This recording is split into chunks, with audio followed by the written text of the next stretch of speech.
Hello learners of all ages, my name is Mr. Montgomery. I teach 4th and 5th grade math, and today we're going to be learning about quadrilaterals.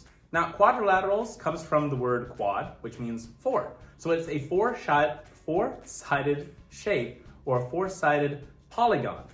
Now, just like with any other polygon, we can classify quadrilaterals into different subcategories to be more specific on what kind of quadrilateral it is. We have parallelogram. Now, parallelogram is a four-sided shape with four angles, but the four sides, there are two sets of parallel lines, meaning that they run parallel, they're never going to cross each other on this two-dimensional plane. So I have this side and this side are parallel with each other. That's represented by the two tick marks. And then the one tick marks are represented by the other two sets of parallel lines. So a parallelogram has two sets of parallel lines. Now you go to the rectangle, you also see that it has two sets of parallel lines, but you also see that it has four 90-degree angles. So a rectangle is also a parallelogram, but a parallelogram cannot be a rectangle because of the angle measurement. So moving on, we have a rhombus. It's a four-sided shape that has four equal side lengths. Well, moving on to a square, it also has four equal side lengths, but it also has those 90-degree angles. So every single square can be classified as a rhombus, but not every rhombus can be classified as a square. Technically, a square could also be represented as a parallelogram. It has two sets of parallel sides. And it could also be represented, a square can also be represented as a rectangle because it has two sets of parallel sides and 90 degrees. The square is the end-all, be-all, almost, of the quadrilateral family. Then we have the trapezoid. He's kind of by himself over here because he only has one set of parallel lines.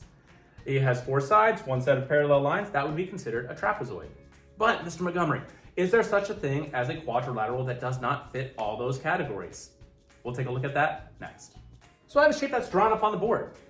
I have 4 sides. Well, I don't have any of the parallel sides that I'm looking for. This would be parallel, be going this way. This would be parallel, be going this way. This would be parallel, be going this way. And this would be parallel, would be going about like here. So I have no sets of parallel lines, which it cannot be a trapezoid, cannot be a parallelogram, cannot be a rectangle. All the side lengths are not the same. This one's clearly shorter than that one. So it's just considered a quadrilateral. Side note, 4th graders, I made a mistake up on the board. I put two tick marks in my trapezoid over there. The tick marks actually represent that the lengths of the sides are exactly the same. And as you can see, these sides are clearly not the same. But if I take a look at my shape here, this and this are exactly the same length. Sorry, I get a little too carried away of drawing tick marks, so I apologize.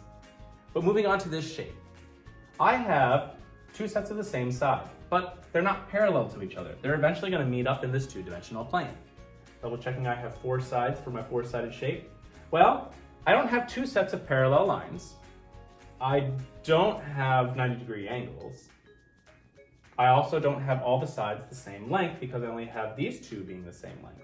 And that means it cannot be a square. Trapezoid says that I have one set of parallel lines. Well, this is going this way, and this is going this way. They're never going to meet on that plane. So this would technically be classified as a trapezoid. All right, my 4th graders, if we take a look at page 275, you see that we're going to be doing practice problems number 2, 4, and 6. Let's pick one of them to do together. So the directions say, write the most exact name you can for each quadrilateral. For number 2, it says 4 sides of equal length. Well, 4 sides tells us it's a quadrilateral, but they're all of equal length. Well, the first one that comes to my mind that's all of equal length could be a rhombus or a square. Now, what would a definition of a square be? Yeah, it'd be 4 sides of equal length and it has angles of 90 degrees. Does it say anything about angles of 90 degrees for number 2? No. So number 2 would be classified as a rhombus. Now I'm going to be reading the rest of them, but in your brain, try and think about what shape it would be classified as. Number 4 says 4 sides of equal length and 4 right angles. And for number 6, it says 2 pairs of parallel sides and no perpendicular sides. So if you have any questions on anything related to quadrilaterals, please let me know when you come to class.